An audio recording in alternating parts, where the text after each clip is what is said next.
ചരിത്രത്തിലെ ഏറ്റവും ആധികാരികതയുള്ള പ്രാചീന ഇന്ത്യ ചരിത്രം എഴുതിയ വ്യക്തി R.S. ശർമ്മയാണ്. R.S. ശർമ്മയുടെ ദ ഏൻഷ്യൻ്റ് ഇന്ത്യൻ ഹിസ്റ്ററി എന്ന പുസ്തകത്തിൻ്റെ 118 പേജ് പരിശോധിച്ചാൽ അവിടെ നിങ്ങൾക്കൊരു കാര്യം മനസ്സിലാവും.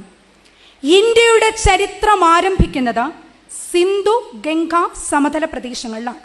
ഈ സിന്ധു ഗംഗ സമതല പ്രദേശങ്ങളിൽ ഭരതഗോത്രവും പുരുവംശവും ചേർന്ന് കുരു എന്നൊരു വംശമുണ്ടായി എന്നും ആ കുരുവംശം ഒരു മഹത്തായ യുദ്ധത്തിലേർപ്പെട്ടു.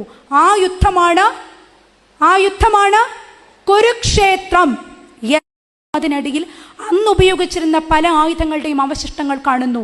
വർഷങ്ങൾക്ക് ശേഷം ഹിരോഷിമയിലും നാഗസാക്കിയിലും അണുബോംബ് വർഷിച്ചുവെന്ന് ആധുനിക ശാസ്ത്രം കണ്ടെത്തുമ്പോൾ ആ കണ്ടെത്തലിനും എത്രയോ മുമ്പ് ആഗ്നേയാസ്ത്രം ഉപയോഗിച്ചിരുന്ന ഭാരത സംസ്കാരം നമുക്കുണ്ട്. കുരുക്ഷേത്ര യുദ്ധവും കുരുക്ഷേത്ര യുദ്ധഭൂമിയും ഒരു സത്യം തന്നെയാണ്. അവിടുത്തെ ആർക്കിയോളജിക്കൽ സർവേ ഓഫ് ഇന്ത്യ നടത്തിയ കണ്ടെത്തലുകൾ അതിനെയാണ് നമുക്ക് കാണിച്ചു തരുന്നത്. The second evidence, Dwarka. ശ്രീകൃഷ്ണന്റെ ദ്വാരക കടലിനടിയിൽ താണുപോയി എന്നാണ് കഥയിലൂടെ കേട്ടത്. അതൊരു കഥയല്ല. നിങ്ങളുടെ എല്ലാവരുടെയും കയ്യിൽ മൊബൈലുണ്ട്, സ്മാർട്ട് ഫോണാണ്. ആ സ്മാർട്ട് ഫോണിൽ ദ്വാരക എന്ന് ടൈപ്പ് ചെയ്ത് കൊടുക്കുമ്പോൾ you can see the Dwarka under the sea. കടലിനടിയിൽ ദ്വാരക എന്ന കൊട്ടാരത്തിൻ്റെ അവശിഷ്ടങ്ങൾ, പൊളിഞ്ഞു വീണ കൊട്ടാരത്തിൻ്റെ അവശിഷ്ടങ്ങൾ, അവിടുത്തെ എല്ലാ കാര്യങ്ങളും അതിൻ്റെ അടിയിൽ കിടപ്പുണ്ട്. അപ്പോൾ ദ്വാരക ഒരു കഥയല്ല, അതൊരു ചരിത്ര സത്യമായിരുന്നു. ഹനുമാൻ സ്വാമി ചിരഞ്ജീവിയാണെന്ന് നമ്മൾ കേട്ടിട്ടുണ്ട്.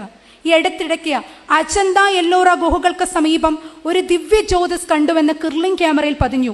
ആ ക്യാമറയിലുള്ള ആ ചിത്രത്തെ അവർ ഡിറ്റക്ട് ചെയ്ത് നോക്കിയപ്പോൾ ഹനുമാനുമായി രൂപസാദൃശ്യമുണ്ട്. ഇന്നും ആ ഗുഹകളിൽ ഹനുമാൻ സ്വാമി തപസ്സിലിരിക്കുന്നുവെന്ന് അവർ കണ്ടെത്തി. അടുത്ത എവിഡൻസ്, ഐഡൽ വർഷിപ്പ്, വിഗ്രഹ ആരാധന. വെറും ഒരു കല്ലെടുത്ത് വെച്ചങ്ങ് പ്രാർത്ഥിക്കുകയല്ല. അങ്ങനെയാണോ എന്നറിയാൻ വേണ്ടി യൂറോപ്പിയയിലെ the oriental science and research technology ഒരു കിർലിംഗ് ക്യാമറയുടെ സഹായത്തോടു കൂടി ക്ഷേത്രത്തിൻ്റെ ചുറ്റുമൊരു ഒബ്സർവേറ്ററി സ്ഥാപിച്ചു. അവിടെ ഇവർ കണ്ടെത്തിയത് ക്ഷേത്രത്തിലെ ശ്രീകോവിലിനുള്ളിലിരിക്കുന്ന വിഗ്രഹമാകുന്ന ശിലയിൽ നിന്നും ഓരോ നിമിഷവും ഓരോ മിനിറ്റിലും ഓംകാരത്തിൻ്റെ പ്രഭാവലയങ്ങൾ ആ ക്ഷേത്രത്തിന് ചുറ്റും വർത്തുളാകൃതിയിൽ ഭ്രമണം ചെയ്യുകയാണ്. ഇന്നും പുരോഗതിയുടെ പടവുകൾ കയറി എന്ന് പറയുന്ന ആധുനിക ശാസ്ത്രത്തിന് ഈ ശക്തിയുടെ ഉറവിടം എന്താണെന്ന് നിർവചിക്കാൻ കഴിഞ്ഞിട്ടില്ല. വർഷങ്ങൾക്ക് മുമ്പ് മഹത്തായ മാഗ്നറ്റിക് പവർ എന്ന ചൈത്രത്തിലൂടെ ഋഷി പരമ്പര നമുക്ക് സംഭാവന ചെയ്ത വിഗ്രഹ ആരാധന എന്ന കോൺസെപ്റ്റിന് ഇവിടെ ചരിത്രവും ശാസ്ത്രവും ഒരുപോലെ അംഗീകാരം നൽകിയിരിക്കുന്നു. നമ്മൾ വെറും ഒരു കല്ലിനെയല്ല പ്രാർത്ഥിക്കുന്നത്. ആ വിഗ്രഹത്തെ തൊഴുമ്പോൾ നമ്മുടെ തപസ്സിൻ്റെ, പ്രാർത്ഥനയുടെ, പൂജയുടെ ഫലമായി അതിന് ചുറ്റും ഒരു അനുഗ്രഹ വർഷമുണ്ടാവുന്നു. അതിനെയാണ് ഇന്നത്തെ ലോകം മാഗ്നറ്റിക് പവർ, കാന്തിക മണ്ഡലം എന്ന് വിളിക്കുന്നത്. മറ്റൊന്ന് കൈലാസ പർവ്വതം. മഹാവിഷ്ണുവിൻ്റെ സ്ഥലം, അദ്ദേഹത്തിൻ്റെ വാസസ്ഥലമോ ബ്രഹ്മാവിൻ്റെ വാസസ്ഥലമോ ഒന്നും നമ്മൾ കണ്ടിട്ടില്ല. പക്ഷേ മഹാദേവന്റെ വാസസ്ഥലം നമ്മൾ കണ്ടിട്ടുണ്ട്, നമുക്ക് കാണാൻ പറ്റും. എവിടെയാണ്? ഇന്ന് നേപ്പാളിൻ്റെ ആ ഭാഗങ്ങളിലേക്ക് വ്യാപിച്ചിരിക്കുന്ന ഭാരതീയരുടെ, ഹൈന്ദവരുടെ ആർഷഭാരത സംസ്കാരത്തിൻ്റെ അഭിമാനമായി നിൽക്കുന്ന ഹിമാലയ പർവ്വതം, കൈലാസ പർവ്വതം. കൈലാസപർവ്വതത്തിൻ്റെ ഒരു എക്സ്റ്റൻഷനായാണ് ഹിമാലയത്തിന് ഇന്ന് ഒരു നിർവചനം കൊടുത്തിരിക്കുന്നത്. ആ കൈലാസപർവ്വതത്തിലേക്ക് ചെല്ലുമ്പോൾ ഒരുപാട് അത്ഭുതങ്ങൾ നമ്മളെ കാത്തു വെച്ചിട്ടുണ്ട്. കുറച്ച് നടന്ന് ചെല്ലുമ്പോൾ ഒരു ബോർഡ് വെച്ചിട്ടുണ്ട്, ഡേഞ്ചർ, നിങ്ങൾ ഇനി മുമ്പോട്ട് പോകരുത് എന്ന് പറയും. നമ്മൾ മലയാളികൾ എന്ത് ചെയ്യും?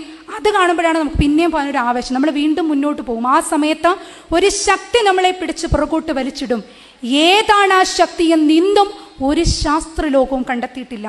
കൈലാസപർവ്വതത്തിന് മുകളിൽ ചില പ്രത്യേക സമയത്ത് ഒരു പുലർക്കാലമൊക്കെ ആവുമ്പോൾ ഒരു സ്ത്രീ രൂപത്തിലുള്ള ജീവജ്യോതിസ് ഇങ്ങനെ കടന്നു പോകും. എന്താണ് ആ ജീവജ്യോതിസിൻ്റെ ഉത്ഭവ രഹസ്യമെന്ന് ഒരു ശാസ്ത്രവും കണ്ടെത്തിയിട്ടില്ല. കൈലാസപർവ്വതത്തിൻ്റെ മുകളിൽ ചില സമയത്ത് മഞ്ഞുമഴ പെയ്യുന്നതിനോടൊപ്പം അഗ്നിമഴ പെയ്യുന്നതായി കണ്ടു. എന്താണ് അതിന് പുറകിലെ സയൻസ് എന്ന് ഇന്നും ഒരു ശാസ്ത്രലോകവും കണ്ടെത്തിയിട്ടില്ല. അതെ, പുരോഗതിയുടെ പടവുകൾ കയറിയെന്ന് അവകാശവാദം ഉന്നയിക്കുമ്പോഴും ശാസ്ത്രത്തെയും ചരിത്രത്തെയും വെല്ലുവിളിച്ചുകൊണ്ട് അനവധി പ്രപഞ്ച സത്യങ്ങളെ സംഭാവന ചെയ്തുകൊണ്ട് ഹൈന്ദവ സംസ്കാരം ലോകത്തിൻ്റെ നെറുകയിൽ ഉയർന്നു നിൽക്കുകയാണ്. അതെ, ഹിന്ദുവായതിൽ നമ്മൾ അഭിമാനിക്കുക തന്നെ വേണം. കൈലാസപർവ്വതം ഒരു സത്യമാണെങ്കിൽ, ദ്വാരക ഒരു സത്യമാണെങ്കിൽ, രാമായണവും മഹാഭാരതവും ഇതിഹാസമാകുന്ന അർത്ഥചരിത്രമാകുന്ന സത്യമാണെങ്കിൽ ഹിന്ദുവും ഒരു സത്യം തന്നെയാണ്.